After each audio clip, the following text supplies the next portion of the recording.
পেয়েছিস বল আজ এতই দামি খুশবু ছড়ায় ফুল বাগিচায় তাই তো মানবীর খাতি তুমি এসব কিছুই সব তোমার তুমি যে রহমান তুমি দয়াবান তুমি তো মোদের আল্লাহ ওগো আল্লাহ ওগো আল্লাহ ওগো আল্লাহ ওগো আল্লাহ দেখি এবার আওয়াজ নারে তাকবীর এই তো আস্তে আস্তে আস্তে আস্তে সেলাইন এক বোতল একসঙ্গে দিয়ে দেওয়া যায় ভাই জোরে বলে কিন্তু আমাদের একটা রোগ আছে ডাক্তারের কাছে গিয়ে শুধু বলি ডাক্তার তাড়াতাড়ি দেখেন অবস্থা খুব খারাপ ছটফট করছে কিন্তু সেলাইন এক বোতল একসঙ্গে দিয়ে দেওয়া যায় না আস্তে আস্তে এক দুটো করে নিতে নিতে নিতে নিতে আবার মাঝে মাঝে ওর ভিতরে ইনজেকশন পুশ করতে হয় না ভাই তারপরে কিন্তু সেলাইনটা আস্তে আস্তে মানুষকে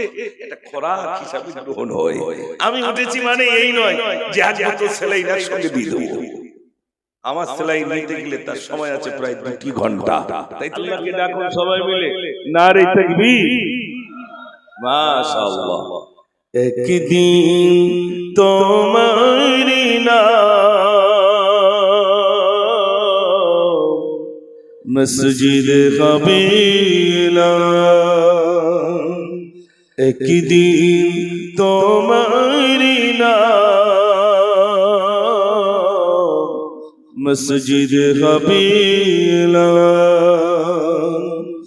তৈরি দেখো তৈরি রেখো কবরের মাল সামান একদিন তোমার নাম মসজিদ হবিলা হবে না কবি লিখেছে একদিন তোমার নাম মসজিদ কবিলা তৈরি দেখো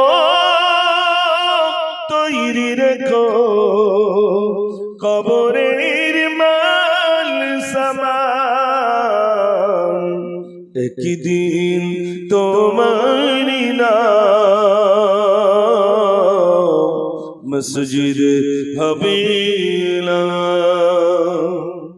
ওই ডেকোরেটর ভাই মনিটরে সাউন্ড দাও ডেকোরেটর সাউন্ড ম্যান নেই এই মনিটরে সাউন্ড হচ্ছে না সাউন্ড দাও আমি বললাম হাই গুলো একটু প্রেসার দাও ওই হাই গুলো মনিটর আওয়াজ দাও সকলের কাছে বলছি আপনারা যারা পিছনে আছেন একটু আগে আসুন একটু আগে আসুন ভাই আর একটু জোরে আওয়াজ দেন যেহেতু রাত যত হয় দুনিয়ার দোকানপাট আস্তে আস্তে বন্ধ হয় না ভাই আর যত রাত বেশি হয় রহমতের দরজা তত বুলন্দ হয়ে যায় জোরে বলুন না সুবহানাল্লাহ এজন্য সবাই মিলে একটু আগে আসুন আর জিকির করেন লা ইলাহা ইল্লাল্লাহ লা ইলাহা ইল্লাল্লাহ লা ইলাহা ইল্লাল্লাহ মুহাম্মাদুর রাসূলুল্লাহ दीन मिला ईमान मिला पढ़ने के लिए कुरान मिला जो कुछ देने का था सब कुछ दिलवा दिया कमली वाले ने ला इलाहा इल्लल्लाह ला इलाहा इल्लल्लाह ला इलाहा इल्लल्लाह मुहम्मदुर রাসূলুল্লাহ সাল্লাল্লাহু আলাইহি ওয়াসাল্লাম যেহেতু অনেক রাত হয়েছে রাত 12টা বেজে গেছে রাত 12টার আগে ছিল ঘুম পাড়ানো ওয়াজ আর রাত 12টার পরে হবে ঘুম ছাড়ানো ওয়াজ এখন আমি যদি ঘুম পাড়াই তাহলে তো সর্বনাশ হয়ে যাবে ঠিক কি না আপনাদের ঘুমও ছাড়াতে হবে আবার আলোচনাও শোনাতে হবে। এই জন্য আমার সঙ্গে একটু সাথ দিতে হবে। যত বেশি জোর আল্লাহু আকবার আওয়াজ দেবে নিশ্চয়ই তাহলে আমি বুঝতে পারবো আপনারা জেগে আছেন, আর তাহলে আমার আলোচনা বলতে ভালো হবে, আপনাদের শুনতে ভালো লাগবে। দেখি একবার সবাই মিলে মহান নবীর নাম আর একবার জোরে নেন, দুটি নাচ শোনাবো, আলোচনা শুরু হবে। যদি নাচ শুনতেই চান একবার আওয়াজ দেখি, নারে তাকবীর। আস্তে আস্তে হবে। কাল যদি রাস্তায় বলে আমার নেতা তোমার নেতা, খড়া মানুষ লাফাবে, ইয়া কারেঙ্গা ত্যাগ কারেঙ্গা। ঠিক বলছি না ভুল বলছি? খড়া লাফাবে কেন বলেন তো? জানে একটা ঘর পাবো, ঠিক কি না? একটা ঘর হবে, তাই পিছনে লাফাবে, ইয়া কারেঙ্গা ত্যাগ কারেঙ্গা। আর আল্লাহর নাম নিতে চায় না, বিপদ না হলে আল্লাহর নাম বান্দা নিতে চায় না। মাশাআল্লাহ, যদিও রাত হয়েছে, রাত হয়েছে তো আলহামদুলিল্লাহ, অসুবিধে কি? গভীর রাতে আল্লাহকে বেশি ডাকলে আল্লাহ খুশি হবে না? হবে না? আল্লাহ খুশি হবে। কিছু ফেরেশতা আল্লাহ রাব্বুল আলামিন, অগণিত ফেরেশতা আল্লাহ, সেই ফেরেশতা আল্লাহর কাছে যাবে, আল্লাহ সব জানার পরেও জিজ্ঞাসা করবেন, ফেরেশতা কি দিকে এসেছো? ফেরেশতা বলে, আল্লাহ কিছু মানুষ একত্রিত হয়ে তোমার নাম নিচ্ছে। আল্লাহ বলবে, বান্দা, আল্লাহ বলবে, ফেরেশতা তারা কি আমাকে দেখেছে? ফেরেশতা বলে, আল্লাহ তা তোমাকে দেখেনি। আল্লাহ বলবেন, যদি নাই দেখে তাহলে এত জোরে জোরে আল্লাহ আমার নাম নিচ্ছে? ফেরেশতারা বলে, হ্যাঁ আল্লাহ তোমার নাম এত জোরে জোরে নিচ্ছে, মুখ থেকে জবান থেকে প্রাণ ভরে তোমার নাম নিচ্ছে। আল্লাহ বলবেন, ফেরেশতা আমার বান্দা যদি একবার দেখতো, না দেখে যদি এত ডাকে তাহলে দেখলে কেমন করতো? ফেরেশতাকে সম্বোধন করে আল্লাহ বলবেন, যাও ওই সমস্ত বান্দা বান্দির জীবনের ত্রুটিগুলো আমি রব্বুল আলামিন ক্ষমা করে দিলাম। জোরে বলবেন না সুবহানাল্লাহ? ভাইরা, এই জন্য আল্লাহর নাম নেবেন ইনশাআল্লাহ। আমি তো গজলের ভিতর লিখেছিলাম, আজান সুর সুর তব নাম গায়, মদিনার মিনারে সেই নাম হয়। আমি তো বারবার ডাকি তোমায়, নামাজ দাঁড়িয়ে সিজদায় গিয়ে বলি শুধু আমি আল্লাহ, ওগো আল্লাহ, ওগো আল্লাহ, ওগো আল্লাহ, ওগো আল্লাহ, ওগো আল্লাহ, ওগো আল্লাহ, ওগো আল্লাহ, ওগো আল্লাহ। কবি লিখেছেন, শোনে রে গোলাপ কার ইশারায় হয়েছিস বল আজ এতই দামি, খুশবু ছড়ায় ফুল বাগিচায়, তাই তো মানবীর খাতি তুমি। এসব কিছুই সব তোমার, তুমি যে রহমান, তুমি দয়াবান, তুমি তো মোদের আল্লাহ, ওগো আল্লাহ, ওগো আল্লাহ, ওগো আল্লাহ, ওগো আল্লাহ। দেখি এবার আওয়াজ, নারে তাকবীর। এই তো আস্তে আস্তে আস্তে আস্তে সেলাইন এক বোতল একসঙ্গে দিয়ে দেওয়া যায় ভাই, জোরে বলে। কিন্তু আমাদের একটা রোগ আছে, ডাক্তারের কাছে গিয়ে শুধু বলি, ডাক্তার তাড়াতাড়ি দেখেন অবস্থা খুব খারাপ, ছটফট করছে, কিন্তু সেলাইন এক বোতল একসঙ্গে দিয়ে দেওয়া যায় না। আস্তে আস্তে এক দুটো করে নিতে নিতে নিতে নিতে আবার মাঝে মাঝে ওর ভিতরে ইনজেকশন পুশ করতে হয় না ভাই? তারপরে কিন্তু সেলাইনটা আস্তে আস্তে মানুষকে একটা খোরাক হিসাবে গ্রহণ হয়। আমি উঠেছি মানে এই নয় যে এক বোতল সেলাইন একসঙ্গে দিয়ে দেবো। আমার সেলাইন নিতে গেলে তার সময় আছে প্রায় 2 ঘন্টা, তাই তো নাকি? আস্তে আস্তে নিতে হবে। মনে রাখবেন, এক একটা ফুলের এক এক রকম খুশবু আল্লাহ দিয়েছে। জোরে বলুন সুবহানাল্লাহ। এক এক ফুলের এক এক রকম খুশবু আমার পূর্বে ছিলেন, আমাদের বসিরহাটের এলাকায় আল্লাহ তাআলাকে প্রান্তে প্রান্তে নিয়ে গেছেন আলহামদুলিল্লাহ। হযরত মাওলানা নাজমুল আলম সাহেব দামাত বরকাতুহুম আলিয়া, তিনি এতক্ষণ যাবত আপনাদেরকে নসিহত শুনিয়েছেন, তিনি একটা ফুল একটা খুশবু দিয়েছেন। আমি আবার বসিরহাট থেকে এসে আমি আবার একটু খুশবু দেব। একটা মৌমাছি বিভিন্ন ফুল থেকে মধু সংগ্রহ করে, তার মানে একটা ফুলের মধু নয়, বিভিন্ন ফুল থেকে সুঘ্রাণ একত্রিত করে তবেই মধু হয়। ঠিক কি না ভাই? আজ আমরা সন্ধ্যা থেকে নিয়ে অনেক আলেম ওলামাদের আলোচনা শুনছি, আমার পরে আরো দুজন রয়েছেন, তাদের মুখ থেকে আপনারা আলোচনা শুনবেন। এজন্য ঘুম, জড়তা সমস্ত কিছু দূর করে দিয়ে মহান রবের এবং বিশ্বনবী সাল্লাল্লাহু আলাইহি সাল্লামের মুখস্থিত বাণী আমরা শুনবার জন্য এখানে সবাই অধীর আগ্রহে বসে রয়েছি, এই রাত পর্যন্ত বসে রয়েছি। আল্লাহ যেন আমাদের আশা, আমাদের বসা, আমাদের বলা আল্লাহ যেন কবুল করেন, বলুন আমিন। বন্ধুরা, আলোচনার প্রারম্ভে আরেক ছোট্ট একটি নাত বলি, আলোচনা শুরু হবে, কিন্তু তাকবীর দেখতে চাই আরেকবার। নারে তাকবীর।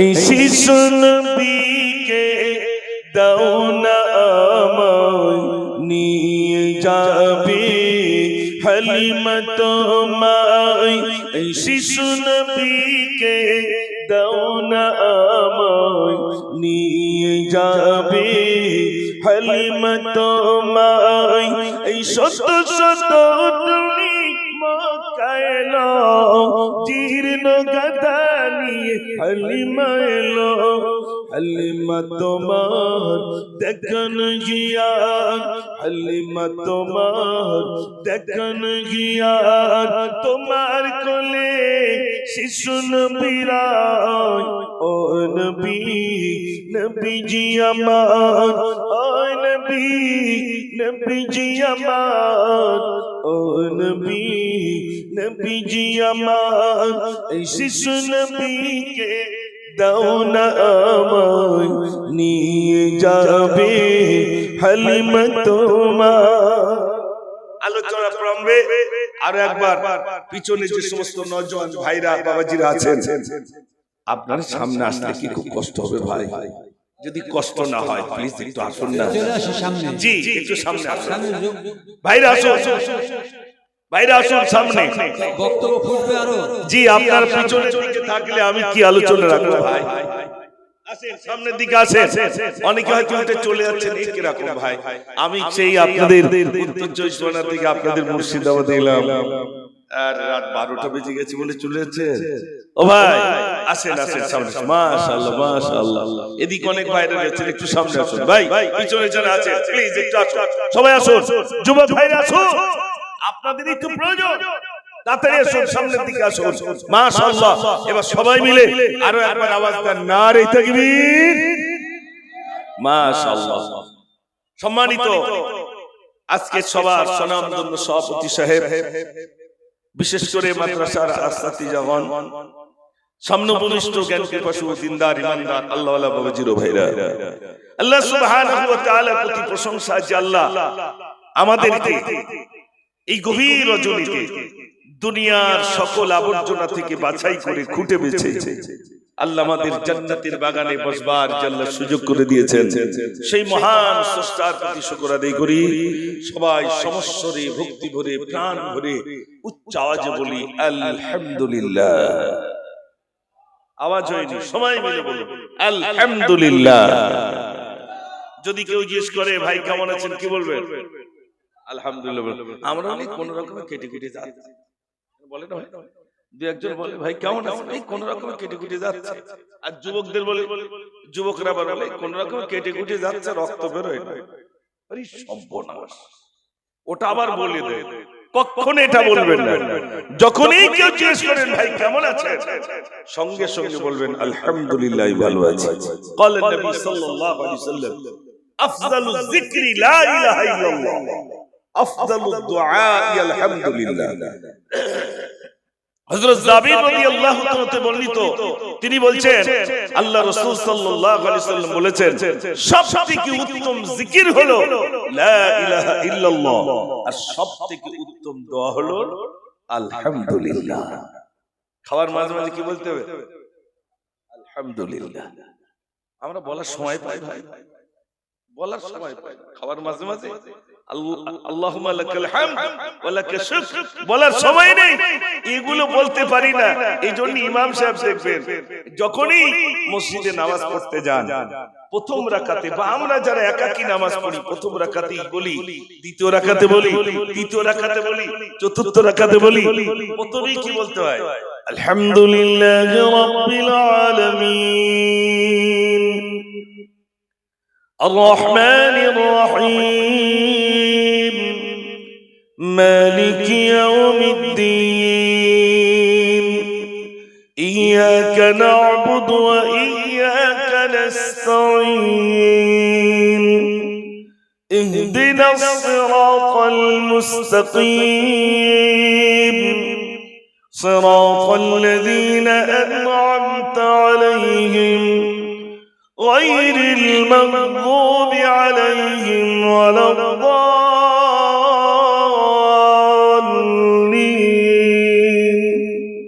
এরপরে কি বলবো আমিন আজকে কজন পাকড়ে নিতে দুইজন মাশাআল্লাহ আল্লাহ দিলের ভিতরে দুটি বাচ্চাকে কোরআন শরীফ দিলের ভিতরে এই মাদ্রাসা বয়স 2 বছর মাশাআল্লাহ 2 বছরের দুটি বাচ্চা মুকাম্মাল কোরআনে হাফেজ বনে গেছেন জোরে বলুন না সুবহানাল্লাহ ও ভাই হাফেজ কি অত সহজ কোরআন কি পবিত্র জায়গায় থাকে আল্লাহ যার কলিজাকে পবিত্র বেনেছেন আল্লাহ বলছেন আমি কোরআন রাখার জন্য লোহার আলমারি নাই সীসা দিয়ে তৈরি করা আলমারি নাইনি সোনা দিয়ে তৈরি করা আলমারি নাইনি আমি এমন একটা আলমারি নিয়েছি আমার বান্দা বান্দির কলিজাটাকে আলমারি বানিয়ে দিয়ে আমি গোটা কোরআন ওখানে আমি লোড করে দিয়েছি জোরে বলুন না সুবহানাল্লাহ কেউ কেড়ে নিতে পারবে ভাই কোরআন কত সুন্দর গ্রন্থ জানেন কোনদিন ভেবেছি কোরআন দেখেছি কোরআন পড়েছি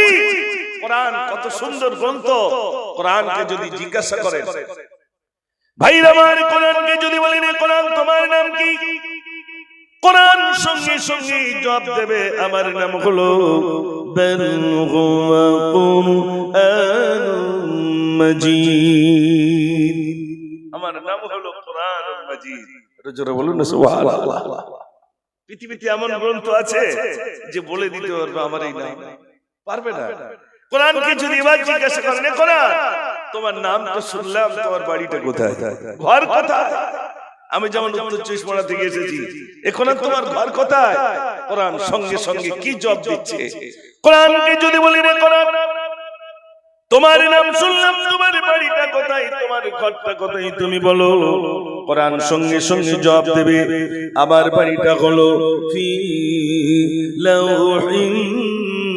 মাহফুজ জোরে বলবেন না সুবহানাল্লাহ লাউহে মাহফুজ আমার বাড়ি লাউহে মাহফুজ কত বড় এই আসমান আর জমিন যত বড় ফাঁকা জায়গা এর থেকে বড় জায়গা আল্লাহ রাব্বুল আলামিন কোরআন সেখানে রেখে দিয়েছিলেন পৃথিবীর কেউ সেখানে যেতে পারবে না জিবরিল আমিন আলাইহিস সালাতু ওয়াসসালাম তিনিও পর্যন্ত যেতে পারবেন না জোরে বলবেন না সুবহানাল্লাহ পৃথিবীর সমস্ত গ্রন্থ তার এদিক ওদিক হয়েছে পরিবর্তন হয়েছে মানুষ বদলে দিয়েছে কোরআন বদলানোর জায়গা আছে জোরে বলেন ইমাম সাহেব পড়বেন তো পিছনে হাফেজ সাহেব যদি থাকেন ভুল বললে লোকমা দেবে না দেবে না শুধু ভুল কিরকম ভুল একটা জবরের ভুল একটা জের ও তো অনেক দূরে একটা গুন্না ইকফা বলেন আর রাজিব গুন্না বলেন এগুলো হয়তো আপনি বুঝবেন না মাদ্রাসার তলবারে বুঝবে গ্রামার কায়দা অনুযায়ী যদি তেলাওয়াতের ভুল হয় তাও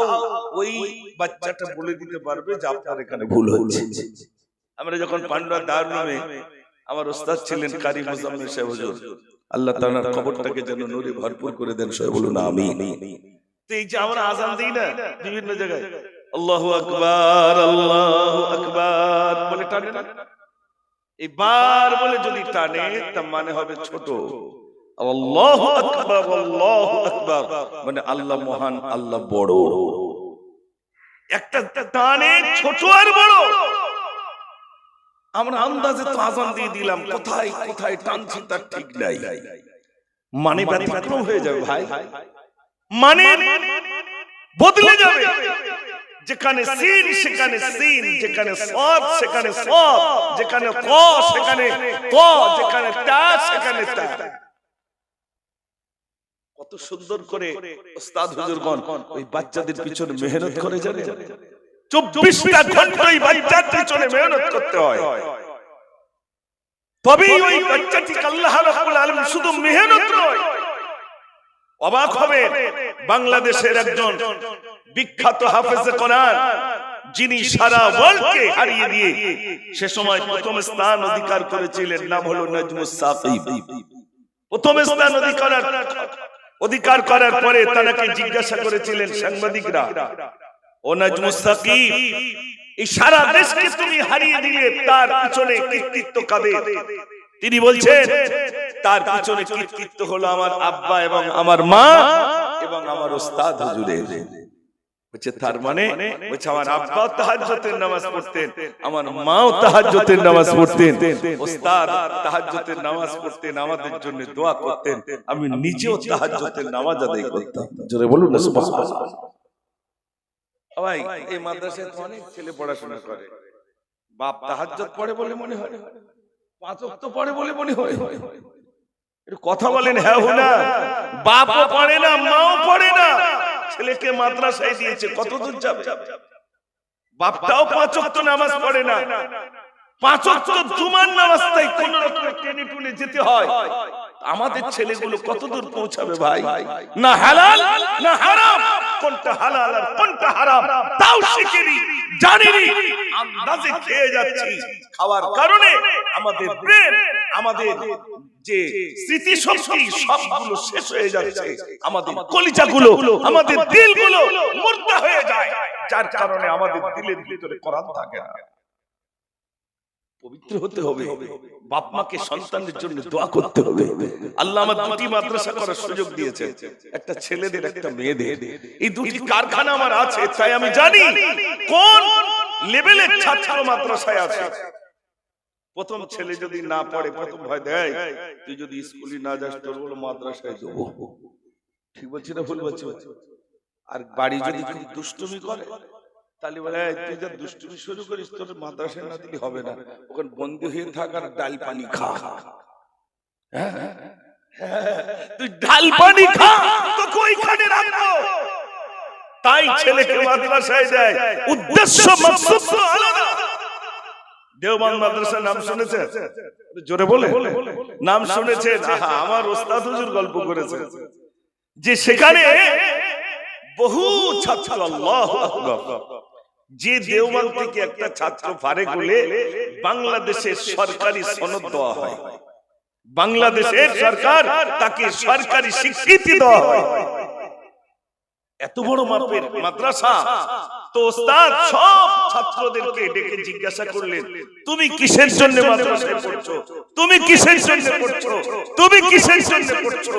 সব কথা ছোট্ট কথা একটাই বলি, অনেকে অনেক কথা বলেছেন, হুজুর আমি মিলাদ করব, পরে গিয়ে বক্তা হব, তাই আমি হাফেজ হচ্ছি।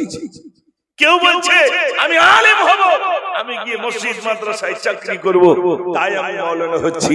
শুধু একজনই বলেছেন, হুজুর আমি আল্লাহ আল্লাহ রাসূলের সন্তুষ্টির জন্য আমি শিক্ষা অর্জন করছি। ওস্তাদ বলেছিলেন, সেক্রেটারি বলেছিলেন, আমার এই মাদ্রাসা করাটা সার্থকতা হয়েছে কারণে যে একটা ছেলের ভিতরে ইখলাস হয়েছে। আজ আমাদের ভিতরে ইখলাস কোথায় ভাই?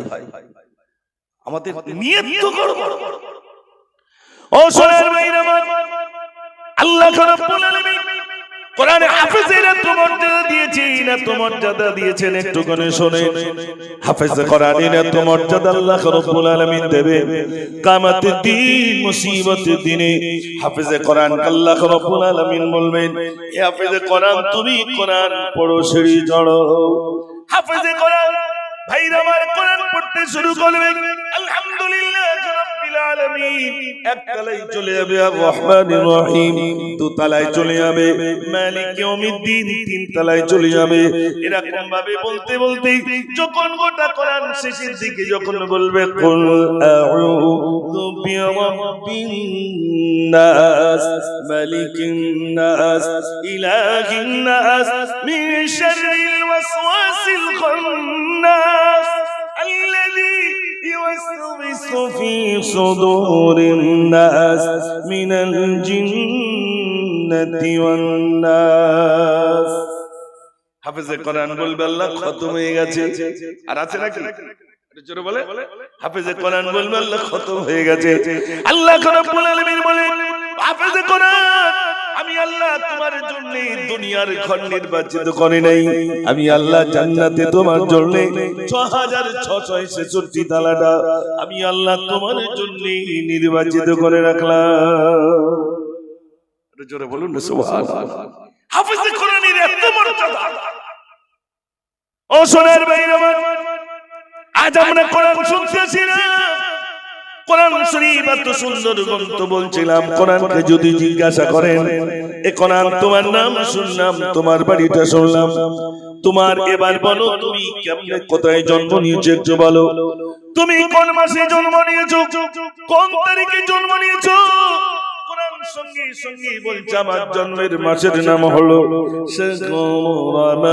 রমাদানুল্লাযী উনজিলা ফীহিল কুরআন। জোরে বলবেন না সুবহানাল্লাহ। কষ্ট হচ্ছে নাকি সুবহানাল্লাহ বলতে? একটু জোরে বলুন না সুবহানাল্লাহ। সুবহানাল্লাহ বলে লাভ দেখেন, শুনেন। জবরদস্ত আল্লাহর রাস্তা দিয়ে চলেছে, পাশে দেখছেন বিরাট বড় একটি কবরস্থান। তিনি দেখলেন কাশ্মীর ভিতর দিয়ে আল্লাহর একজন হাফেজে কোরআন ইন্তেকালের পরে কবরে শুয়ে কোরআন শরীফ তেলাওয়াত করে। তিনি সালাম দিলেন, আসসালামু আলাইকুম। উত্তর চলে এলো, ওয়ালাইকুম আসসালাম। কতদিন ধরে কবরে কোরআন পড়ে, কতদিন ধরে কবরে কোরআন পড়ি আমি জানি না, তবে কবরে শুয়ে এক খতম নয়, দুই খতম নয়, বরং ৭০,০০০ খতম পড়েছি।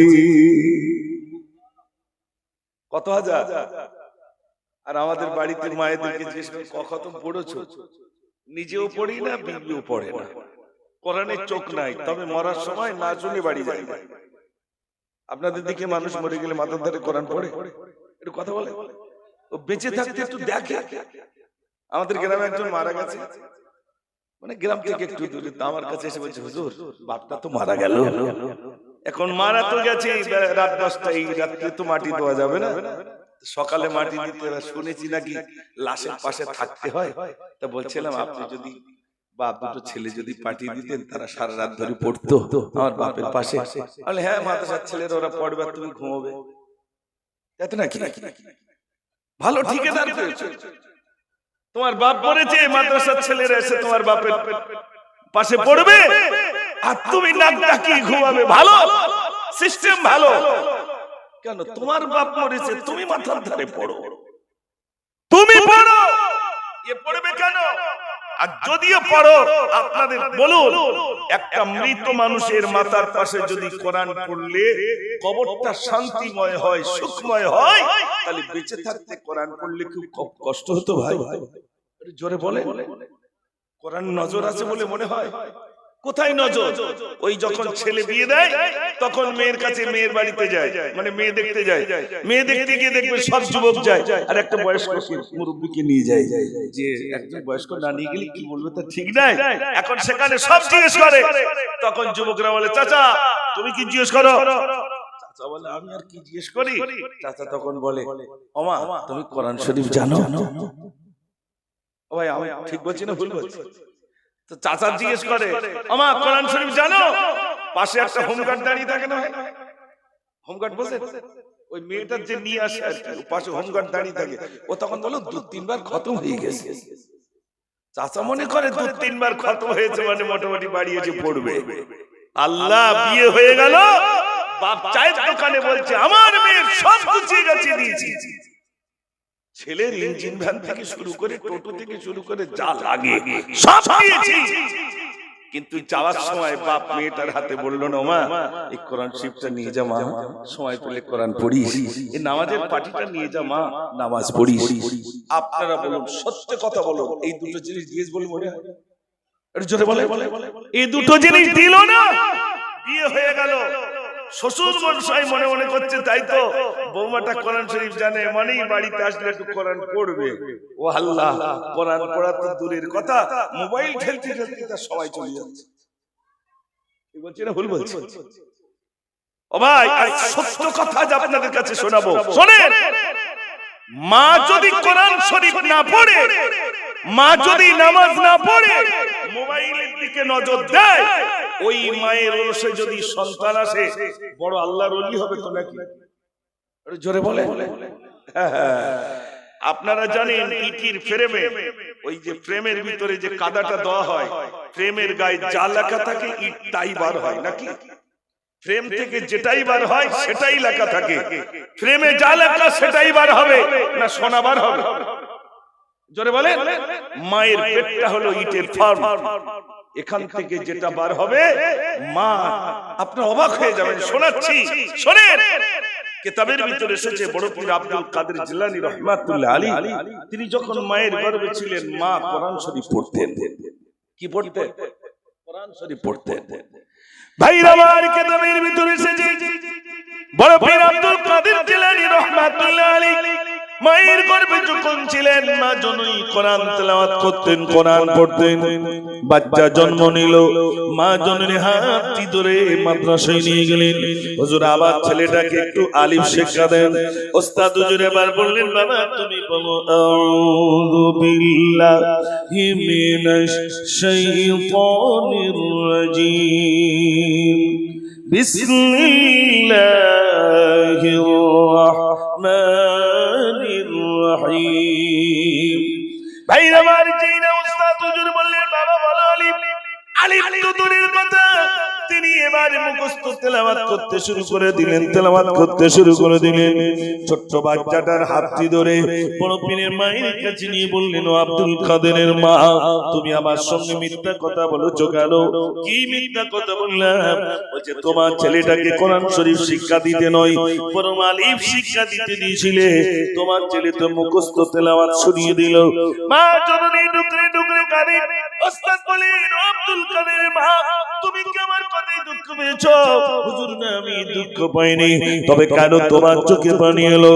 উস্তাদ হুজুরের কথা শুনি মা জননী বলছেন, হুজুর শুনেন, আমার আব্দুল কাদের যখন পেটে ছিল তখন আমি কোরআন তেলাওয়াত করেছিলাম, এইজন্য আমার ছেলেটা 18 পারার হাফেজ হয়েছিল। আমি কোরআন পড়েছিলাম 18 পারা, তাই দেখলাম আমার ছেলেটা 18 পারার হাফেজ হয়েছে। আমার কষ্ট হচ্ছে, সেদিন আব্দুল কাদের যখন আমার পেটে ছিল গোটা কোরআনটাই যদি আমি খতম করে দিতাম, আমার আব্দুল কাদের নিশ্চয়ই গোটা কোরআনের হাফেজ সে বেনে যেত। মা কোরআন পড়েছে, ছেলে কি শিখেছে? জোরে বলে কোরআন। আর আমাদের চার দোকানে বলে, ভাই আমি সে মোবাইলে কি জানি, আমার সে ছেলেটা যা বাবা, সে 2 হাত দিয়ে হাসড়ায়। খবর নিয়ে দেখেন কোম্পানি, যে কোম্পানিতে হয়েছে আর কি, মানে ওই বাচ্চার মা কিরকম তালি মোবাইল সম্পর্কে জানে। যদি বলেন এটা সম্ভব, শোনেন, আমার মাদ্রাসার 2টো ছেলে এরকম রাত জেগে, আমি বাড়ি থেকে মাদ্রাসায় গেছি, সকাল হয়েছে, একটু ঘুমাচ্ছি অফিসে, হঠাৎ 2টো ছেলে ছোট ছোট ঝগড়া করে। তো ঝগড়া করার পর চল হুজুরের সাথে বলবো, আমার কাছে এসে ছুটে। তাই বললাম আরো হুজুর এসে তাদের কাছে কি বলবি? তো ছুটে আমার কাছে আসতে হলো। কি হয়েছে বাপ? আচ্ছা হুজুর আমাকে মেরেছে। কে মেরেছে? অমুক মেরেছে। ডাক। আমি ডাকতে বললাম, আসলো। আমি বললাম, তুই মেরেছিস? তাহলে হুজুর আমাকে গালি দিয়েছে। কি দিয়েছে ভাই? গালি দিয়েছে। আমার ভাষা বুঝতে পারছেন তো? জি, গালি দিয়েছে। আমি বললাম, মাদ্রাসার ছেলে গালি দেবে কেন? দুজনকে আমি অফিসের ভিতরে বসালাম, আর বাচ্চাদের মহব্বত করে জিজ্ঞেস করলে সব বলে দেয় না ভাই।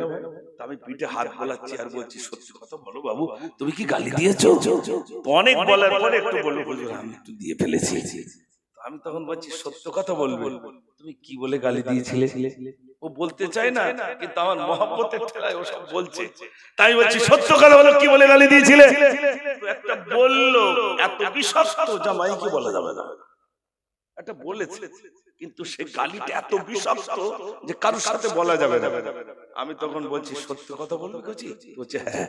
আমি বলছি, তুই গালিটা কার কাছে শিখেছিস? তখন বলছে, হুজুর আমার মা আমার আব্বার এরকম করে গালি দেয়। কে দেয় ভাই? কেউ কথা বলে না। হ্যাঁ, একটু জোরে বলেন, ঘুম পাচ্ছেন নাকি? আমি প্রথমেই বলেছি ঘুম ছাড়ানো রস হবে, এখন আর ঘুম পাড়ানি না। একটু জোরে আওয়াজ দেন দেখি। গজল দাঁড়ান, ইঞ্জিনটা গরম হোক, অনেক গজল শোনাবো। একটু জোরে আওয়াজ দেন, নারে তাকবীর। এখনো হয় না, আরেকটু জোরে, নারে তাকবীর।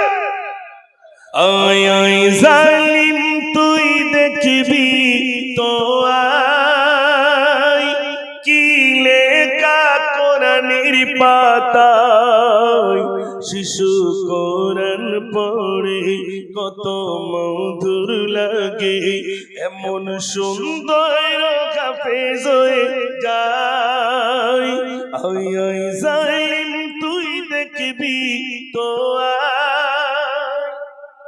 ছেলে বলছে মোদের চাল চলনে এত কেন ব্যথা,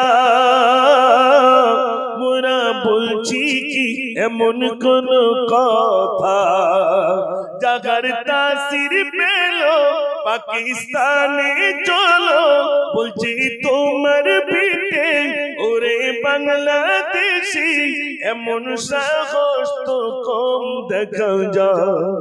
ওরে জাগরে মুসলিম জাগো, ঘুম হতে উঠে আজি দেখো, দেখো শরী শরী ওরে ধোকাবাজি, ইমান নিয়ে চিনিমিনি খায়। আয় আয় জালিম তুই দেখবি তো আয়। একবার আওয়াজ হবে নারে তাকবীর। মাশাআল্লাহ ভাইরা, তাহলে বলছিলাম মা যেটা শিখবে, মায়ের নারীর সঙ্গে সন্তানের নারী, ওই বাচ্চাটা শিখবে না শিখবে না?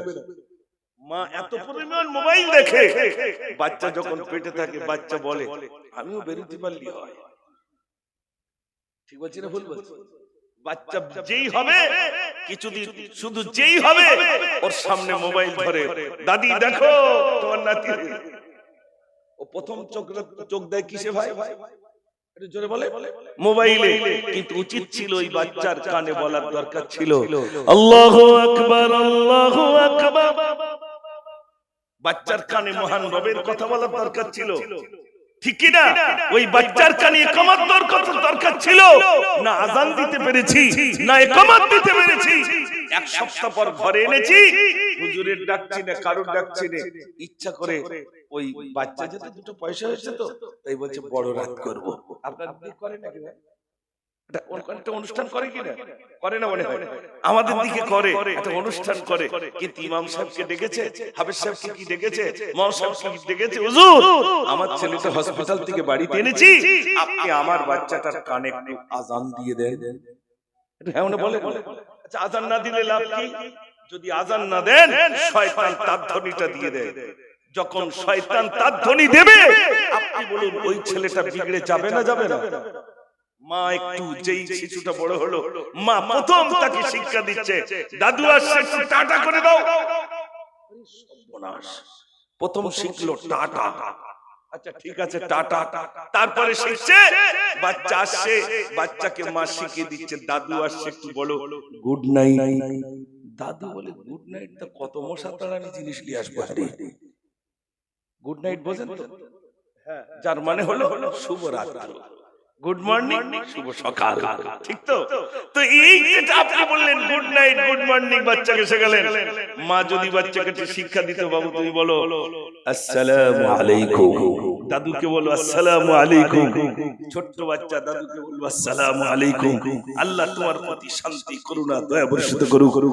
দাদু তখন বলবে ওয়া আলাইকুম আসসালাম, আল্লাহ তোমার প্রতি শান্তি করুণা দয়া বর্ষিত করুক। একটু জোরে বলো না সুবহানাল্লাহ। এই শিক্ষা আমরা দিতে পেরেছি? একটু জোরে বলে। আমার মাদ্রাসার একটা ছেলে তার বাবাকে শুধু একটু বলেছে আসসালামু আলাইকুম, কাঁদতে কাঁদতে থাকবে না তোমার মাদ্রাসায়, কাঁদতে কাঁদতে বাচ্চা কেন মাদ্রাসা থেকে চলে যায় জানেন? সবথেকে বড় কষ্ট হলো 5 ওয়াক্ত নামাজ পড়তে, আর শীতকালে বিনা ওযুতে থাকতে দেবে হুজুর? আজকে ছেলে দেবেন, কাল থেকে ফজরের নামাজ পড়তে হবে। হুজুর ঠিক বলছি কি না? ফজরের নামাজ পড়তে ওই বেটা সব বোনাস, বাড়িতে 10টার সময় উঠতাম, তো এখানে কেন সকালবেলা উঠবো? এখানে যার অভিভাবক আছেন শুনে নেন, ওস্তাদ হুজুররা কি করবে? বাচ্চাকে খাওয়ানোর সময় দস্তরখানা, বাচ্চাকে খাওয়ানোর সময় দোয়া, বাচ্চাকে খাওয়ানোর সময় সুন্নতি তরিকায় বসানো, বাচ্চাকে শোয়ানোর সময় সুন্নতি তরিকায় শোয়ানো, বাচ্চাকে দোয়া বলানো, সব কিছু ওস্তাদ শিখিয়ে দিলেন। ছেলেটা বাড়িতে নিয়ে গেল, সত্যি কথা বলবেন ওই গার্জিয়ান দস্তরখানায় ভাত দেবে বলে বলে হয়? জোরে বলে। তাহলে ও যা শিখলো বাড়ি গিয়ে সব ভুলে গেল। ও দাঁড়াবে না বাড়ি যাবে, এখানে থাকলে দস্তরখানা বিশুদ্ধ হয়, এখানে থাকলে ফজরের নামাজ পড়তে হয়, এখানে থাকলে শুতে গেলে দোয়া বলতে হয়, এখানে থাকলে টয়লেটে গেলেও দোয়া বলতে হয়। ও মা, সেখানে শুধু দোয়া আর দোয়া, আমি থাকবো না। শয়তান বলবে তুই চলে যা, শয়তান বলবে চলে যা, শয়তান ওই রাস্তা থেকে নিয়ে চলে যাবে। চল, ওখানে গেলে তোর ফজরের নামাজ পড়তে হবে, ওখানে গেলে তাহাজ্জুদের নামাজ পড়তে হবে, ওখানে গেলে ওযু করতে হবে, এই ঠান্ডায় তোকে ওযু করাবে, তুই চল চলে যাই। গার্জিয়ান বোঝে না, নিজের কলিজার টুকরাটাকে থাকতে চাচ্ছে না, হুজুর এই জন্য বাড়ি নিয়ে যাচ্ছে। নাম শুনেছেন তাইশা হুজুর রহমাতুল্লাহ, নাম শুনেছেন? শোনেননি আপনারা? ও আল্লাহ, তাইশা হুজুর রহমাতুল্লাহ আলাইহি তানার কলিজার টুকরা সন্তানকে মাদ্রাসায় দিয়েছেন, মালতীপুর মাদ্রাসা বলে আমাদের ওখানে, তো মাদ্রাসায় দিয়েছেন। হুজুর এসেছেন, তো ছেলে, মানে আমি তাইশা হুজুরের জানাজা আল্লাহ আমাকে নিয়ে গেছেন, সেই সময় আমি অনেক ছোট ছিলাম। তো যাই হোক, হুজুরের ছেলে মাদ্রাসায় দিয়েছেন, তো হুজুরের ছেলে মাদ্রাসায় দেওয়ার পরে ছেলে ঘুরঘুর করছে বাড়িতে যাবো, গাড়িতে উঠবে, সেই সময় ছিল হুজুরের ট্যাক্সি। তো ছেলে বলছে বাড়িতে যাবো, ওস্তাদ কি করলেন, আব্বা কি করলেন, গাড়ির দরজার সামনে এসে গাড়ির দরজা একটা লাথি মারলেন, দরজার সঙ্গে লেগে ছেলে 3 হাত ধরে ছিটকে পড়ে গেল। আব্বা চলে গেলেন, যে ছেলেটাকে ছুঁড়ে ফেলে দিলেন সেই ছেলেটা বর্তমান একটা বিরাট বড় মাদ্রাসার মুহতামি হয়ে গেছে। একটু জোরে বলুন না সুবহানাল্লাহ। এই হলো গার্জিয়ান। আমরা কিসের গার্জিয়ান, আমরা কিসের অভিভাবক হলাম?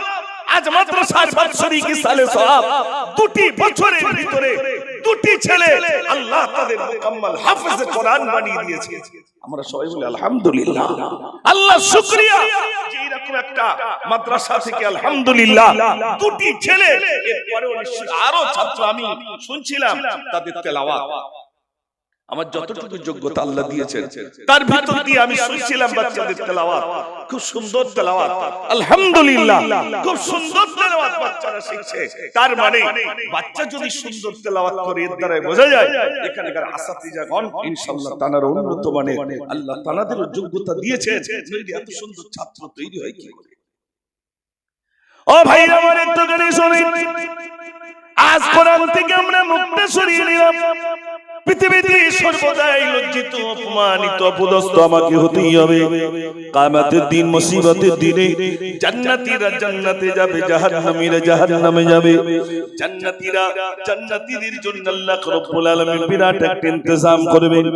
এই যে বিরাট একটা মেহফিল হলো, এখানে একটা স্টেজ বানানো হয়েছে, জান্নাতীদের জন্য বিরাট একটা স্টেজ বানানো হবে।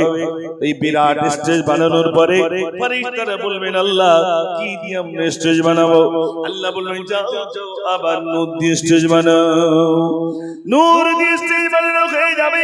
আল্লাহ রাব্বুল আলামিন এবারে বলবেন ফেরেশতাদেরকে, বলবেন ফেরেশতারা বলবেন আল্লাহ সভাপতিত্ব কে করবেন? আল্লাহ রাব্বুল আলামিন বলবেন আমি নিজেই সভাপতিত্ব করব। আর যেমনি এখানে সভাপতি রয়েছেন, জান্নাতীদের সামনে আল্লাহ রাব্বুল আলামিন নিজেই সভাপতিত্ব করবেন। আমি মুজাফফর একজন বক্তা, আমার পূর্বে হযরত নাজমুল আলম সাহেব তিনি একজন বক্তা ছিলেন, আমার পরে আরো দুজন রয়েছে। ভাইরা আমার, আল্লাহ রাব্বুল আলামিন বলবেন যাও যাও যাও যাও, আমার পয়গম্বরগণ আজ তানারা বক্তা হয়ে যাবেন। ও সোনার ভাইরা, এখানে আপনার লাইট দিয়েছি, এই আলোটাকে ভাইরা আমার অন্ধকার থেকে আলো নেওয়ার জন্য লাইটিং এর ব্যবস্থা করেছে। ফেরেশতারা বলবেন আল্লাহ জান্নাতে তো কোনো লাইট নাই, কি করব? আল্লাহ রাব্বুল আলামিন বলবেন আমার হাবিবকে নিয়ে যান, আমার হাবিবকে নিয়ে যান। আল্লাহর নবী সাল্লাল্লাহু আলাইহি ওয়াসাল্লামকে নিয়ে স্টেজে বসানো হবে, তারার নূরানি জ্যোতিতে, নূরানি জান্নাতে গোটা জান্নাত লাইটিং মেনে যাবে, গোটা জান্নাত লাইটিং হয়ে গেল। এবার সর্বপ্রথমে যে নবীকে আল্লাহ বক্তব্য রাখতে বলবেন, আল্লাহ বলেন দাউদ তুমি তেলাওয়াত করো জান্নাতীদের সামনে।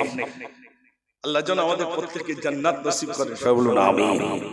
সেদিন জান্নাতে গেলে আল্লাহ যদি জান্নাতে দিয়ে দেন, তাহলে সেদিন আমরা হযরতে দাউদ আলাইহিস সালাম প্রথম তেলাওয়াত শুনতে পারবো। তিনি জবুর তেলাওয়াত করবেন, যারা বলবেন না সুবহানাল্লাহ। ভাইরা আমার, দাউদ নবী যখন জবুর তেলাওয়াত করতেন, উড়ন্ত পাখিগুলো এসে বসে যেত, সমুদ্রের মাছগুলো মাথা উঁচু করে দাউদ নবীর তেলাওয়াত শুনতেন। এত কণ্ঠস্বর আল্লাহ রাব্বুল আলামিন দাউদ নবীকে দিয়েছিলেন। দাউদ নবীকে দিয়েছিলেন। দাউদ নবী জবর তেলাওয়াত করবেন, শুনতে শুনতে ও সোনার ভাইরা আমার স্টেজে যত নবীগণ বসে থাকবেন কাটা মুরগির মতো ছটফট ছটফট করবেন। ভাইরা আবার দেখা যাবে জান্নাতীরা শুনতে শুনতে শুনতে 8000 বছর বেহুশ হয়ে পড়ে থাকবে। তেলাওয়াত শুনতে শুনতে 8000 বছর বেহুশ। আল্লাহ রাব্বুল আলামিন জান্নাতীদের বলবেন, ও জান্নাতীরা, ও জান্নাতীরা, তোমরা কে শুনবে? জান্নাতীরা বলবে, আল্লাহ নবী নবী নবী করে পাগল ছিলাম, সেই নবীর মুখ থেকে আমরা একটু তেলাওয়াত শুনবো। আল্লাহ আমাকে দুটিবার কাবায় নিয়ে গেছে, 2008 এ 2010 এ। যখন ফিরে আসছি আর মাত্র 2 দিন বাকি, মসজিদুল হারাম, কাবা বাইতুল্লাহ, মসজিদুল হারামে নামাজ পড়ছি। মনে মনে হচ্ছে যদি শেষ বেলায় কারি আব্দুর রহমান সুদাইসির তেলাওয়াত একটু শুনতে পারতাম, কলিজাটা ঠান্ডা হয়ে যেত।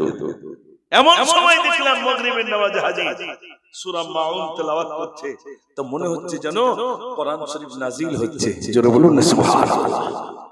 তেলাওয়াত শুরু করে দিলেন প্রথম রাকাতে, আরাইতাল্লাযী ইউকাযযিবু বিদ্দীন فذلك الذي يدعو اليتيم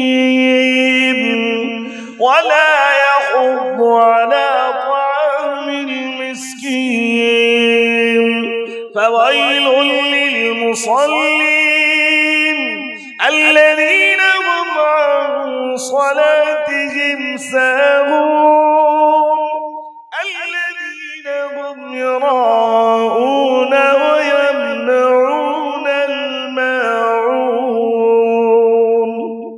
জোরে বলুন আল্লাহু আকবার। তেলাওয়াত মনে হচ্ছে মানুষ ডুকরে ডুকরে কাঁদছে নামাজের ভিতরে। তেলাওয়াত শুনতে শুনতে মানুষ কাঁদছে। ও সোনার ভাইরা, আর আমাদের আর মসজিদে নববী শরীফে দেখলাম এক ইমামের পিছনে 10 লক্ষ মানুষ নামাজ আদায় করে। তো 10 লক্ষ মানুষ নিস্তব্ধ, কোন আওয়াজ নেই। আর আমাদের মসজিদে 5 জন থাকলে বোঝা যায় মসজিদে লোক আছে। কি বলছি না ভুল বলছি? আহা, আমি দেখেছি, বড় দুঃখের কথা বলছি, মসজিদে দেখবেন সামনে আলমারি থাকে, থাকে না ভাই? মসজিদে জানার মুসল্লি যান, দেখেছেন যে কোরআন শরীফ নিয়ে পড়তে দেখেছেন? খুব কম, শতকরা 1-8টা। আর নইলে সব তাসবিহ ঠাল, তাসবিহ গুণ দুঃখ নাই, তাসবিহ গুনলে লাভ কি? একজন এসে তার পাশে এসে জিজ্ঞেস করে, ভাই পটল কত করে গিয়েছে ভাই? ঠিক বলছি না ভুল বলছি? তারপর আরেকজনের ব্যবসা ঠিকমতো চলছে, ও বলে তাসবিহ গুনে, আরে কোন রকমে চলছে, এদিকে বলে খটখট করে আওয়াজ হচ্ছে আর গুনে যাচ্ছে। আর আপনি যদি কোরআন শরীফ পড়েন, পাশে কেউ যাবে বলে মনে হয়?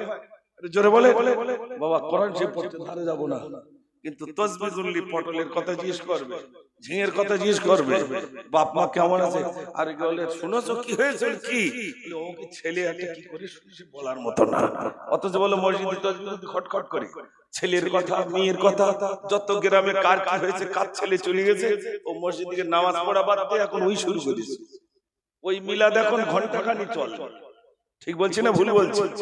তারপরে তো নামাজ।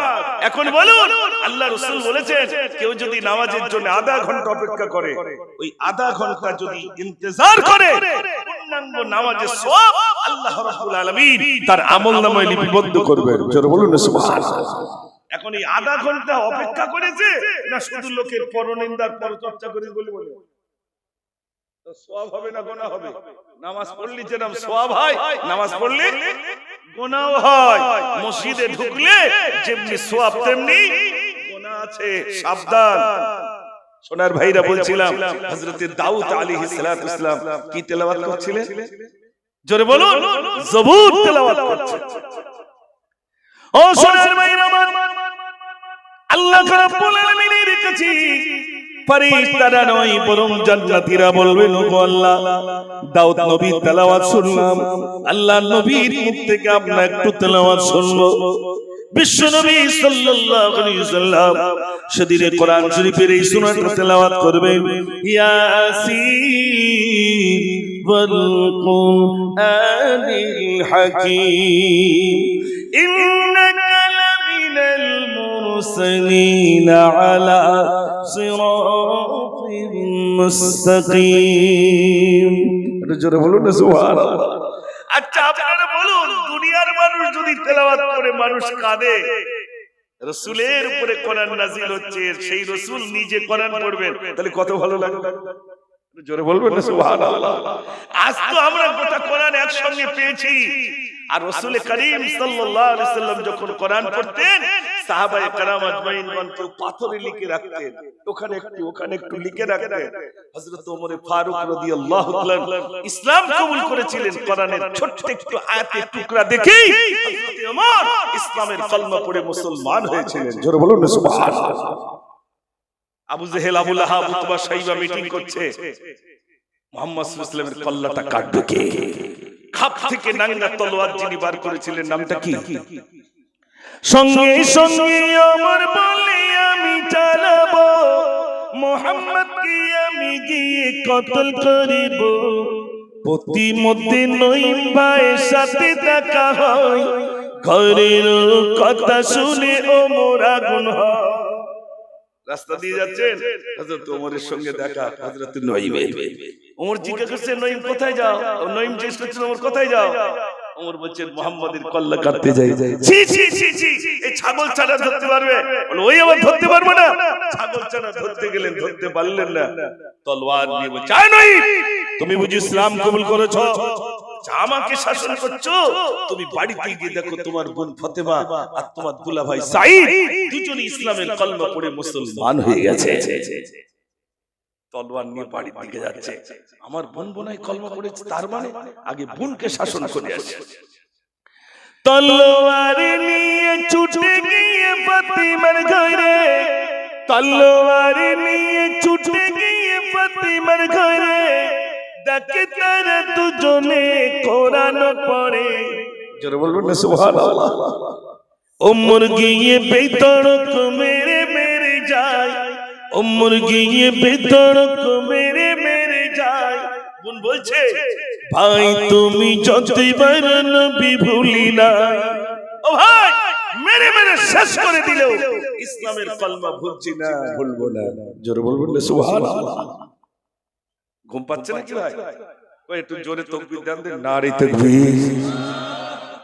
এখনো তো ঠান্ডা পড়ে, এরকম ঝিমে। মুর্শিদাবাদের লোক এরকম না, আমাদের দিকে মুর্শিদাবাদের লোক বাবা কতটা, আমরা যে কাজ পারি না সেই কাজ তারা করছেন। প্রচন্ড রোদে যদি কাজ করতে বেশি ক্ষমতাবান হন, তারা কোন দেশ, কোন রাজ্যের মানুষ ভাই? মুর্শিদাবাদ। তাহলে আপনারা ঝিমে যাচ্ছেন কেন? সবাই মিলে জোরে আওয়াজ হবে না, নারে তাকবীর। মাশাআল্লাহ। আসলে আমার যদি একটু আগে হতো খুব ভালো হতো। মানুষ সব ঝিমিয়ে গেছে, আর সেই সময় আমার তাকবীর পড়েছে, কিছু করারও নাই। কিছু করার আছে? কিছু করার নাই। আমি অনেকটা খানিক কষ্ট করে এসেছিলাম, ভেবেছিলাম একটু যদি মোটামুটি যে সময় মানুষ যৌবন থাকে, অর্থাৎ যে সময় মানুষ জেগে থাকে, ওই সময়টা যদি একটু হতো, তবে এরকম একটা টার্গেট থাকে। কিন্তু তাকদীরে আমার এটা আছে, কিছু করার নাই। তো আমি বলছিলাম, হযরত ওমর ফারুক রাদিয়াল্লাহু তাআলা বোনকে পেটাই করছেন, তখন ইসলাম কবুল করে। ভাইরা আমার এত বেনাই করে, বোন বলছে, ভাই তুমি যদি মেরে মেরে শেষ করে দাও ইসলামের কলমা, আমি ভুলছি না, ভুলবো না। এত পেটাই করার পরে তিনি তলোয়ারের উল্টো পিঠ দিয়ে বোনকে পেটাই করেন। এবার জিজ্ঞাসা করে, বোন তুমি কি পড়ছিলে, আমাকে একটু দেখাতে পারবে কি? বোন বলছে, আগে তোমাকে গোসল করতে হবে, ওযু করতে হবে, পবিত্রতা অর্জন করতে হবে, তারপরে তুমি কোন দেখতে পাবে। গোসল করলেন, পবিত্রতা অর্জন করলেন, কোরআন শরীফের আয়াতে কারিমা জিনা দেখলেন, ওমর পাগল হয়ে গেল। কোরআনের আয়াতে ওমর পাগলের মতো ছুটছেন আর বলছেন, আমার নবী কোথায়, আমার নবী কোথায় বলো। আমি 100 উট নেওয়ার জন্য, উপরে নেওয়ার জন্য আমি এসেছিলাম, কিন্তু কোরআনের আয়াত দেখে ওমর পাগল হয়ে গেলেন। পাহাড় চূড়ায় হযরত হামজা রাদিয়াল্লাহু তাআলা তিনি পাহারা দিচ্ছেন আর বলছেন, ইয়া রাসূলুল্লাহ, ওই ওমর আসে। ওমর যদি আপনার সঙ্গে সৎ ব্যবহার করে আমি হামজা ছেড়ে দেব, আর যদি অসৎ ব্যবহার করে আমি হামজা ওমরের কল্লাটা কেটে দেব। আল্লাহর নবী বললেন, ওরে হামজা রে, যে ওমর আমার কল্লা কাটার জন্য আসি, ওমর আমার কল্লা কাটবে না, বরং তার কল্লাটা আমার কদমে ছুপে দেবে। ও কি কল্লা কাটবে, আসতে দাও। ওমর যাচ্ছেন পাগলের মতো, ছুটে গিয়ে বলছেন, ইয়া রাসূলুল্লাহ, আমার ভুল হয়েছে, আমাকে ক্ষমা করে দেন। হযরত ওমর ফারুক রাদিয়াল্লাহু তাআলা কোরআনে কারীমের আয়াত দেখে পাগল হয়ে আমার রাসূলের হাতে হাত দিয়ে ইসলামের কলমা পড়ে মুসলমান হয়ে গেলেন। জোরে বলুন না সুবহানাল্লাহ। আর সেই কোরআন থেকে আমরা মুখ ফিরিয়ে নিয়েছি, আমরা কোরআন পড়তে চাই না। ও সোনার ভাইরা শোনেন, সবথেকে বড় কষ্টের সময় ইমাম গজদালী রাহমাতুল্লাহ আলাইহি লিখেছেন, মুকাশফাতুল কুলুব গ্রন্থের ভিতরে লিখেছেন, মানুষ যখন ইন্তেকালের মুহূর্তে মুমূর্ষ অবস্থায় এসে যায়, ওই সময় প্রচন্ড কষ্ট হয়। কষ্টটা কেমন? একটা বকরি ছাগলকে যদি জীবিত অবস্থায় চামড়া ছাড়ানো হয় যেমন কষ্ট, তার থেকে মৃত্যু কষ্ট অধিক পরিমাণ মৃত্যু কষ্ট। এই যন্ত্রণার সময় যদি কোরআনে কারীমের দিল অর্থাৎ এই সূরাটি তেলাওয়াত করা যায়, ইয়াসিন ওয়াল কুরআনিল হাকীম ইন্নাকা লামিনাল মুরসালিন, এই সূরাটি যদি তেলাওয়াত করা যায়, এই সূরা তেলাওয়াতের বদৌলতে কষ্টটা আসান হয়ে যাবে। আর জোরে বলবেন না সুবহানাল্লাহ। জোর করে বলতে হচ্ছে, বুঝতে? হ্যাঁ মাশাআল্লাহ। হ্যাঁ আস্তে আস্তে হবে ইনশাআল্লাহ, কেন না হঠাৎ করে শান দিলে তো হবে না। ও সোনার ভাইরা, তাহলে একবার ভাবুন, সেই কোরআন থেকে আমি আপনার মুখ ফিরিয়ে নিয়েছি।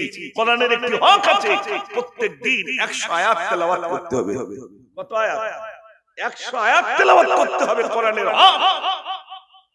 আর এই সামনে আর কয়েক মাস পরে আসছে মাহে রমজান। আপনারা সত্যি কথা বলবেন, কোরআন শোনার জন্য আপনাদের দিকে খতম তারাবি হয় না সূরা তারাবি হয়?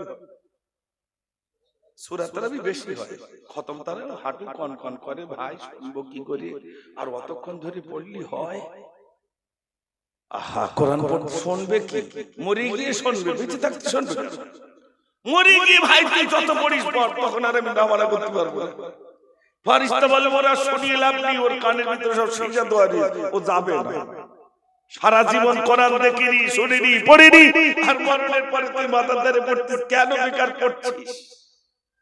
আহা, ও ভাইরা, তাহলে কোরআন বেঁচে থাকতে দেখে নাই, কোরআন শরীফ পড়ি নাই, এত সুন্দর গ্রন্থ আমাদের ওখানে একটা মানে বাস্তব কথা একটা বলছি, কোন কিতাবের কথা বলছি না।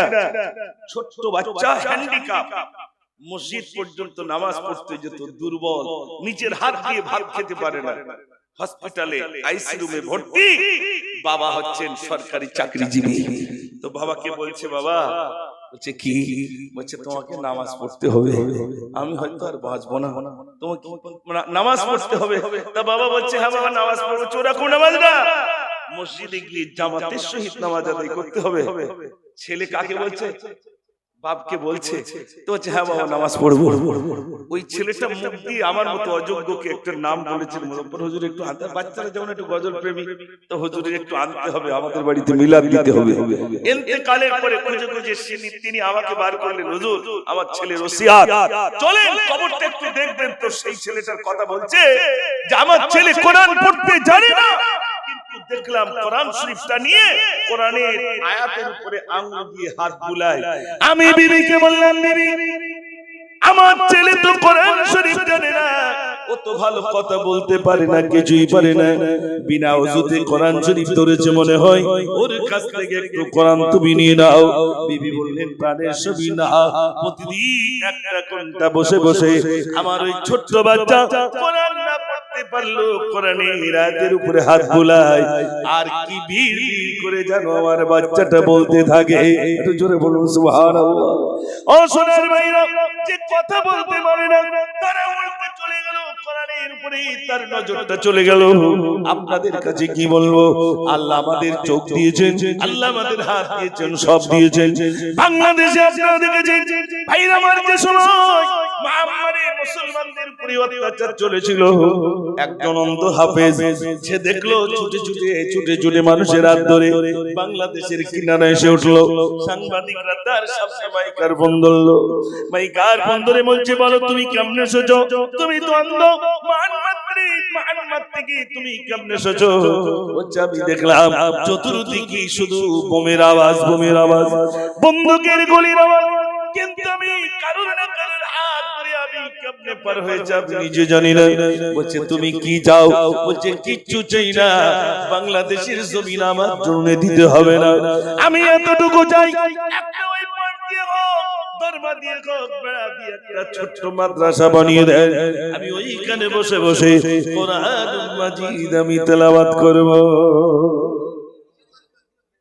কিচ্ছু চাই না, কিচ্ছু চাই না, কোরআন শরীফ তেলাওয়াত করব। আমাদের বাড়িতে কোরআনের আওয়াজ নাই। আপনার সবথেকে ভাগ্যবান যে আপনাদের গ্রামে একটা কোরআন মাজিদের কারখানা, যেখানে ছোট্ট ছোট্ট বাচ্চা, সুন্দর বাচ্চা তৈরি করার একটা সুন্দর কারখানা, যেখানে 24 ঘন্টা কোরআন শরীফ তেলাওয়াত হচ্ছে। জোরে বলুন না সুবহানাল্লাহ। ও ভাইরা, আমি আপনাদের কাছে বলছিলাম বিশ্বনবী সাল্লাল্লাহু আলাইহি ওয়াসাল্লাম তিনি কোরআন শরীফে সূরা ইয়াসিনটা যখন তেলাওয়াত করবেন, ভাইরা আবার স্টেজে যত নবীগণ থাকবেন কাটা মুরগির মতো ছটফট ছটফট করবেন, আর জান্নাতীরা যারা শুনবেন, শুনতে শুনতে শুনতে শুনতে 8 লক্ষ নয় বরং ভাইরা আবার তার অধিক পরিমাণ তারা বেহুশ হয়ে পড়ে থাকবে। ভাইরা আল্লাহ রাব্বুল আলামিন জান্নাতীদেরকে বলবেন, ও জান্নাতীরা, ও জান্নাতীরা তোমরা কি শুনো? জান্নাতীরা তখন বলবে আল্লাহ, পৃথিবীতে আল্লাহ আল্লাহ বলে ডাকতাম, ওই আল্লাহর মুখ থেকে আমরা একটু কালামুল্লাহ শরীফ শুনবো। জোরে বলবেন না সুবহানাল্লাহ। সাহাবায়ে কেরাম আজমাইন আল্লাহর নবী সাল্লাল্লাহু আলাইহি ওয়াসাল্লামের কাছে বলেছিলেন, ইয়া রাসূলুল্লাহ, আল্লাহর সঙ্গে কথা বলতে গেলে কোন পন্থায় কথা বলা যায়? আল্লাহর নবী সাল্লাল্লাহু আলাইহি ওয়াসাল্লাম বলেন, কোন মানুষ যদি কোরআন শরীফ তেলাওয়াত করে, কোরআন পড়ে, ওই মানুষটা যেন মহান রব্বুল আলামিনের সঙ্গে কথা বলে যায়। কোরআন পড়লে কার সঙ্গে কথা হবে? আল্লাহর সঙ্গে কথা হবে। প্রত্যেকদিন বাড়িতে অন্তত একটা সূরা তেলাওয়াত করবে। বড় দুঃখের কথা বলছিলাম না, রমজান মাস আসলে কুনুত তারাবি হয়। কুনুত তারাবি আমাদের এলাকার দিকে হয়। কুলু আল্লাহু আল্লাহু আকবার, আল্লাহু আকবার, আল্লাহু আকবার। 15 মিনিটই তারাবি কমপ্লিট। বিবি জিজ্ঞেস করে, হ্যাঁ হ্যাঁ ওটা কম্পিউটার তারাবি। বিবি জিজ্ঞেস করে, তুমি তারাবি পড়েছো? আর এখন তো আবার কিছু আলেম উঠেছে যে 8 রাকাত পড়লি হয়। ও ইউটিউব দেখে দেখে সেই ওরা তো বলছে যে 8 রাকাত পড়লে অসুবিধা কি আছে? এরকম কিছু মুনাফা লোটা লোক আছে না ভাই, সুবিধাবাদী জিন্দাবাদ, যেখানে সুবিধা আমি আছি। 8 রাকাত কেন ভাই, তুই 4 রাকাত বলছিস তোর প্রাইস দিতে। তাহলে বলুন, তারাবির নামাজ কোরআন শরীফ শুনতে চাই না, গোটা কোরআন সারা রাত ধরে তেলাওয়াত শুনবো। রাসূল করিম সাল্লাল্লাহু আলাইহি সাল্লাম এক এক রাকাতে এক এক মঞ্জিল তেলাওয়াত করতেন। কোরআন শরীফ খুলে দেখবেন মঞ্জিল লেখা আছে 7 মঞ্জিল। আল্লাহ রাসূল সাল্লাল্লাহু আলাইহি যখন নামাজ আদায় করতেন এক এক রাকাতে এক এক মঞ্জিল তেলাওয়াত করতেন। জোরে বলুন না সুবহানাল্লাহ। আর আমরা নামাজি ইমাম সাহেব যদি একটা সূরা লম্বা করে, সূরা বলে হুজুর অত বড় সূরা দিলি হয়? আমরা বুড়ো বয়সে আর হাঁটু কনকন করে হয়। আর ওযু ভেঙে যাচ্ছে, ওযু ভাঙবে না কেন? রাত দিন এত চপ খাওয়া খাওয়া খাচ্ছি, পেঁচি চপ, ও খেলি ওযু থাকবে না যাবে ভাই? জোরে বলে, ও তো অলরেডি যাবে, ওযু চলে যাবে। এত ঘন ওযু কি করে যায়? কখন যাচ্ছে আর কখন আসছে সে খবর আমাদের নাই। পবিত্র হালতে থাকতে পারি না, মসজিদে গিয়ে থাকতে পারি না, কোরআন তেলাওয়াত শুনতে পারি না, কোরআন শোনা থেকে আমরা মাহরুম হয়ে রয়েছি। ঠিক, আচ্ছা বলুন, এখানে তো মাদ্রাসা হয়েছে, কোনদিন মন জেগেছে যে মাদ্রাসায় কোরআন তেলাওয়াত হয় প্রত্যেকদিন? আজ একটু যাব, গিয়ে ওই হুজুর ছাত্রদের পাশে বসে একটু তেলাওয়াত শুনবো, এরকম কোনদিন মন জেগেছে ভাই? জোরে বলে, ও জাগবে না।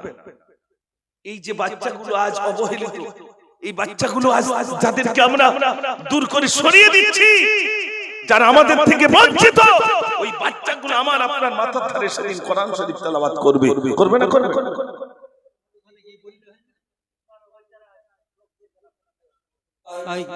মেয়েদের উদ্দেশ্যে বলতেছি, আপনাদের মধ্যে কেউ খেতে বাকি থাকলে খেয়ে নেন, কেননা বন্ধ হয়ে যাবে, যেনারা বাকি আছেন খাওয়া দাওয়া করে নেন।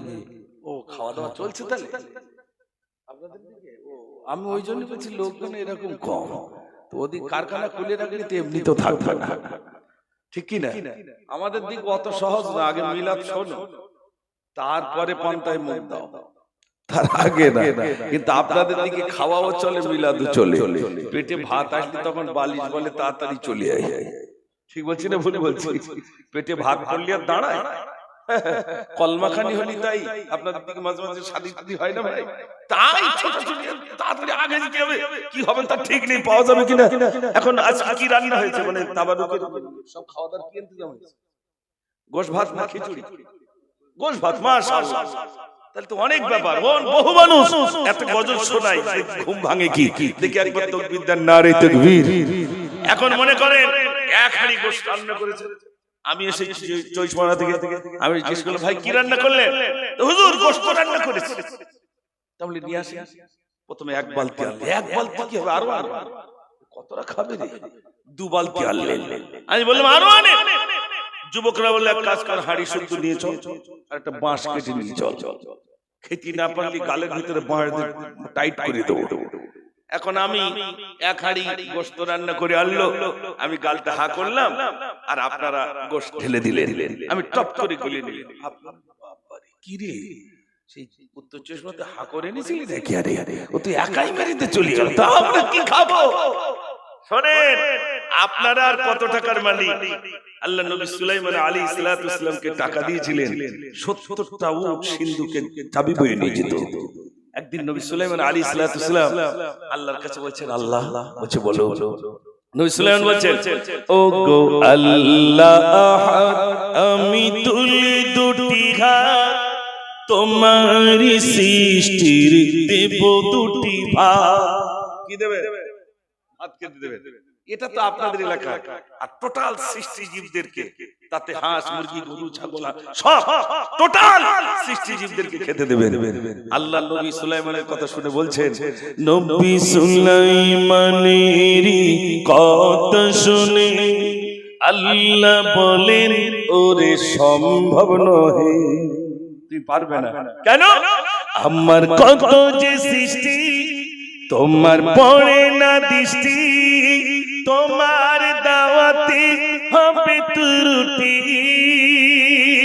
ও গো সুলাইমান, করো না দাওয়াত সৃষ্টির কোলে, ওরে আমি আহাদ। তুই পারবে না, সে দিতে পারবে না।